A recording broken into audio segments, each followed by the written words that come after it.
Hi friends, welcome back to Megha vlogs. ಇವತ್ತು ನಾನು ತುಂಬ ಟೇಸ್ಟಿಯಾಗಿ ಆ್ಯಂಡ್ ಈಸಿಯಾಗಿರ್ತಕ್ಕಂತಹ ರಾಗಿ ದೋಸೆ ಯಾವ ಥರ ಮಾಡೋದು ಅಂತ ಹೇಳ್ಕೊಡ್ತೀನಿ. ನಾನು ಮುಂಚೆನೇ ರಾಗಿ ಹಿಟ್ಟು ಮತ್ತು ನೀರು, ಸ್ವಲ್ಪ ಉಪ್ಪು ಇಷ್ಟನ್ನು ಹಾಕಿ ನೀಟಾಗಿ ಕಲಸಿಟ್ಕೊಂಡಿದ್ದೀನಿ. ಆನಂತರ ಅಲ್ಲಿಗೆ ಈರುಳ್ಳಿ, ಮೆಣಸಿನ್ಕಾಯಿ, ಕರಿಬೇವು, ಕೊತ್ತಂಬರಿ ಇಷ್ಟನ್ನು ಚಾಪ್ ಮಾಡಿ ಇಟ್ಕೊಂಡಿದ್ದೆ. ಇದನ್ನು ಅಲ್ಲಿಗೆ ಮಿಕ್ಸ್ ಮಾಡ್ತಾಯಿದ್ದೀನಿ.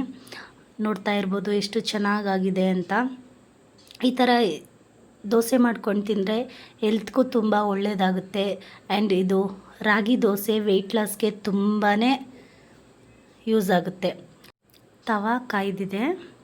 ಇವಾಗ ನಾನು ದೋಸೆ ಹಾಕ್ತಾಯಿದ್ದೀನಿ. ನೋಡ್ತಾ ಇರ್ಬೋದು, ಅದು ಈರುಳ್ಳಿ ಎಲ್ಲ ಹಾಕಿರೋದ್ರಿಂದ ಒಂದು ಸ್ವಲ್ಪ ಗಟ್ಟಿ ಥರ ಫೀಲ್ ಆಗುತ್ತೆ. ಏನಾಗಲ್ಲ, ನಾವು ನೀಟಾಗಿ ರೌಂಡ್ ಶೇಪಲ್ಲಿ ಹಾಕ್ಕೊಂಡ್ರೆ ತುಂಬಾ ಚೆನ್ನಾಗಿ ಬರುತ್ತೆ. ಇದನ್ನೊಂದು 2 ಮಿನಿಟ್ಸ್ ಬೇಯಬೇಕು. ನೋಡ್ತಾ ಇರ್ಬೋದು ಎಷ್ಟು ಚೆನ್ನಾಗಿ ಬಂದಿದೆ ಅಂತ.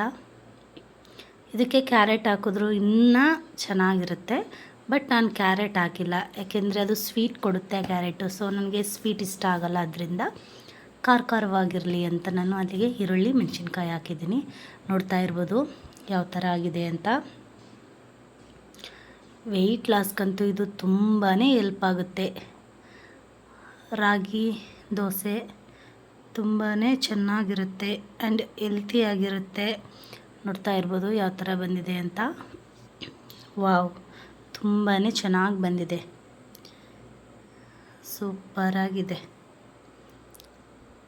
ಎರಡು ಕಡೆ ಬೇಯಿಸ್ತಾ ಇದ್ದೀನಿ.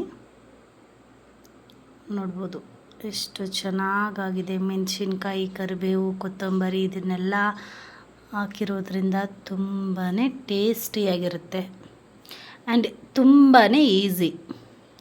ಜಾಸ್ತಿ ಏನು ಟೈಮ್ ತಗೊಳ್ಳೋದಿಲ್ಲ, ಕ್ವಿಕ್ಕಾಗಿ ಮಾಡಿಬಿಡ್ಬೋದು. ನೋಡಿ ಎಷ್ಟು ಚೆನ್ನಾಗಿ ಬಂದಿದೆ. ಇದಕ್ಕೆ ನಾನು ಕಾಂಬಿನೇಷನ್ ಆಗಿ ಕಡಲೆಕಾಯಿ ಚಟ್ನಿ ಮಾಡಿದ್ದೀನಿ.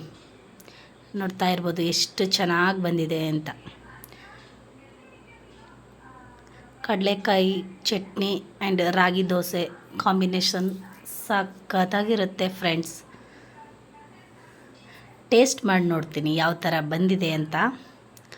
ನೋಡ್ತಾ ಇರ್ಬೋದು, ಇವಾಗ ಟೇಸ್ಟ್ ಮಾಡ್ತಾ ಇದ್ದೀನಿ.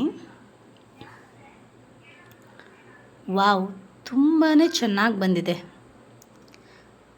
ದೋಸೆ ಸಖತ್ತಾಗಿದೆ. ನೀವು ಕೂಡ ಟ್ರೈ ಮಾಡಿ. ಆ್ಯಂಡ್ ಕ್ವಿಕ್ಕಾಗುತ್ತೆ, ಬೇಗ ಆಗುತ್ತೆ, ಜಾಸ್ತಿ ಟೈಮ್ ಏನು ತಗೊಳ್ಳೋದಿಲ್ಲ. ನಮಗೆ ಅಕ್ಕಿ ನೆನೆ ಹಾಕಬೇಕು ಅನ್ನೋ ಟೆನ್ಷನ್ ಇರೋದಿಲ್ಲ. ರಾಗಿ ಹಿಟ್ಟು ತಗೊಳ್ಳೋದು, ನೀರು ಹಾಕೋದು, ಉಪ್ಪು ಹಾಕೋದು, ಸ್ವಲ್ಪ ಮಿಕ್ಸ್ ಮಾಡಿ ಅದಕ್ಕೆ ಈರುಳ್ಳಿ, ಮೆಣಸಿನ್ಕಾಯಿ ಹಾಕಿ ನೀಟಾಗಿ ಅದನ್ನು ಮಿಕ್ಸ್ ಮಾಡಿ ಆಮೇಲೆ ದೋಸೆ ಹಾಕೋದು. ಸಬ್ಸ್ಕ್ರೈಬ್ ಮಾಡ್ಕೊಳ್ಳಿ. ಬಾಯ್ ಬಾಯ್.